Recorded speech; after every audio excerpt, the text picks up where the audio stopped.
Dear students, welcome back. In the previous session, we have seen the arteries supplying the heart. Now, we are going to see the applied anatomy of the arteries supplied to the heart. So, in the applied anatomy, the first one is the thrombosis of a coronary artery is the common cause of sudden death in persons past middle age. This is due to myocardial infarction. And this myocardial infarction is due to the blockage of any part of the coronary artery. The common part of the blockage in such kind of myocardial infarction is the anterior interventricular branch of left coronary artery. So if you can see here, this is the area of the myocardium is lacking of oxygen rich blood supply, and this is very fatal situation. A sudden death may occur in this blockage of anterior interventricular branch of left coronary artery. So the myocardial infarction is death of the myocardium, that is a part of the heart muscle or cardiac muscle, due to the improper blood supply to that particular area. So that blockage is called as infarct. So the infarction may be due to a thrombus or emboli. A thrombus means a blood clot formed within the blood vessel or vascular system which impedes the blood flow. Another one is the embolus. So embolus is also a type of blood clot, but blood clot, or it may be any fat pad also, which is removed from the thrombus or which is taken over in the bloodstream. That means thrombus is formed in, for example, if it is a blood vessel, thrombus is formed here only. But the emboli is not like that. The emboli, so some of the thrombus may detach and it may enter into the bloodstream and it is carried to the various parts of the body, and it is going to obstruct any part of the blood vessel leading to the embolism.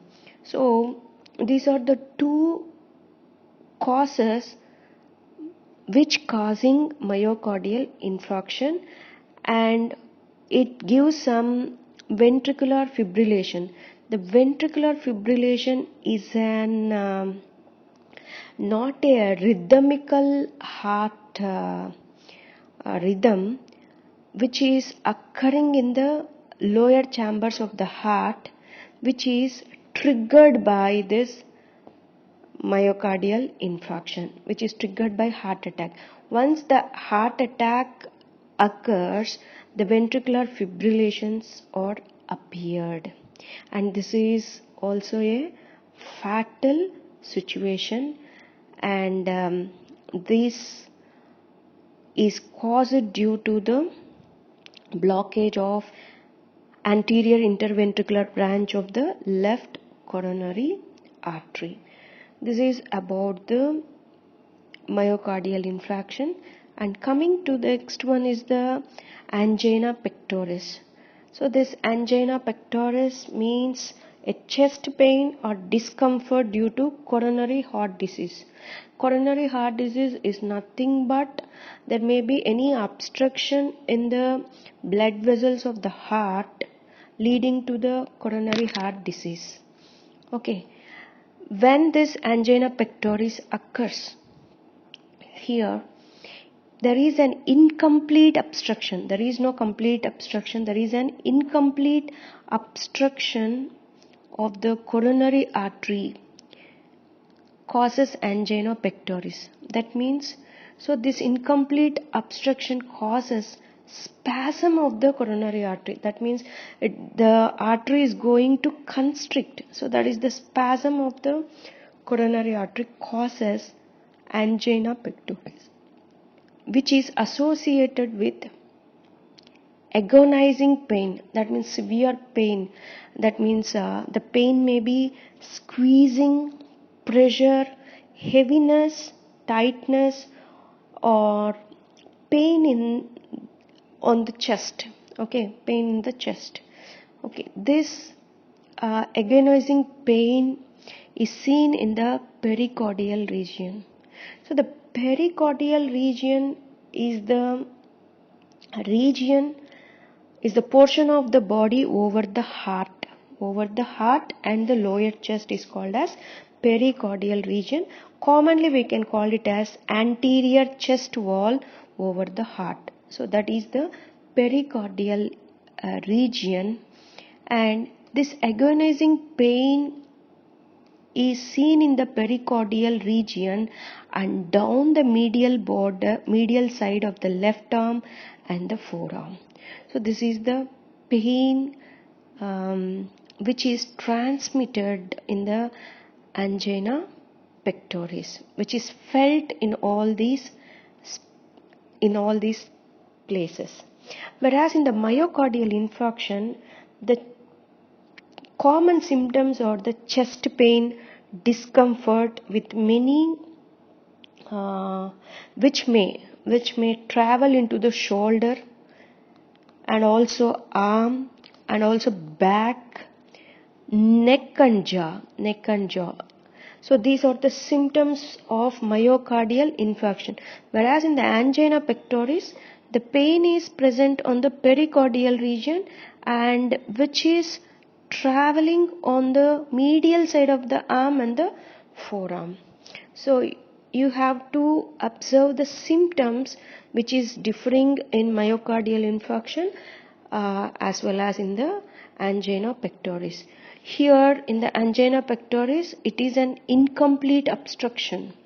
Whereas in the myocardial infarction, there is a major obstruction which causes such kind of severe symptoms leading to sudden death in the myocardial infarction. So this is in angina pectoris, it is the incomplete obstruction of the coronary artery causes angina pectoris. And how can you identify such kind of incomplete obstruction? Where this incomplete obstruction, on which part of the coronary artery is present, how can you identify is? It is a process called as coronary angiography. It is a process which determines the site of narrowing or occlusion of the coronary arteries or their branches. So coronary angiography is one of the diagnostic procedure which determines the site of narrowing or occlusion of the coronary arteries and their branches, which coronary artery is affected and which branch of that coronary artery is affected, all can be diagnosed by a procedure called as coronary angiography. So, okay, all are fine. So, we have seen two kinds of conditions, isn't it? So, myocardial infarction, which may cause sudden death, or if the person is alive with such symptoms, as early as possible, if that person is taken over to the hospital and he has given certain kind of treatment and the person is alive, but still the problem is present inside the heart, that is blocks are present inside the heart. The same thing in the angina pectoris, there is an incomplete obstruction is present. So all these all these blocks are present, we have diagnosed by a procedure called as coronary angiography. Then afterwards, how can these can be relieved? So for this, they have the cardiothoracic surgeons will do some procedures called as angioplasty and the coronary artery bypass graft. So these are the two procedures which are going to be done after identifying such kind of diseases. Okay, so what do you mean by angioplasty here? So angioplasty is a surgical procedure or repair which unblocking of the blood vessel, especially a coronary artery. So how it remove that blocking material which obstructing the flow of blood is, it is done by a stent, a small stent or small inflated balloon through a catheter passed upwards through femoral artery. So from the femoral artery it is taken to the aorta, so that means descending aorta, and then it comes to the ascending aorta. From the ascending aorta only these aortic sinuses are present. So this stent is passed. So we have identified that it is the block is present in the anterior interventricular artery. So then what will I have? It is a branch of left coronary artery. So the catheter is passed through the left posterior aortic sinus and enter into the left coronary artery. From the left coronary artery, they will enter into the catheter is going to enter into that particular occluded artery, and that stent is implemented there, and it helps in the broadening of the artery at the narrowing part, and because of this stent that area of the narrowed part is maintained for a certain period. And with this stent the blocks are not removed. So the blocks which are attached to the walls of the arteries, but the stent which is maintain the flow of blood, and it removes the narrowing of the blood vessel, and it increases the broadening of the blood vessel and causes a normal blood flow. So this is the procedure of angioplasty. So what do you mean by a stent? This is a stent is a tiny tube placed into a hollow structure in our body. This structure can be, the hollow tube may be an artery or a vein. Okay, and this is like a splint. This is a splint or tiny hollow tube like structures. Okay, this is one procedure, that is angioplasty. This is used for incomplete obstruction or partial obstruction which may be present only in one artery, like that. Then for that such cases the cardiothoracic surgeons prefers stenting, that is angioplasty. Okay, it is a non-invasive procedure. There is no cut and all, so it is a non-invasive procedure. If the blocks are large, and the stents are not used, and there may be multiple sites of blocking in the coronary arteries, then the next procedure they will prefer is the coronary artery bypass graft surgery.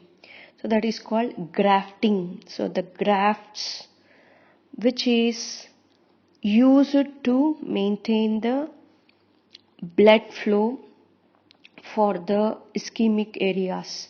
So to prevent the death of that myocardial tissue by giving such kind of grafts. What do you mean by a graft here? A graft is a piece of living tissue that is taken in the same body and which is transplanted surgically. So here the grafts may be arterial graft, venous graft, isn't it? So the arterial graft means what here? So some of the arteries which are taken from our body itself and it is getting attached to the main aorta to the beyond the blocked areas. For example, this is the blocked area. So from here the blood is not supplied. So this region has to be supplied. So the graft which is taken from the internal memory artery. This is the common arterial graft used in grafting.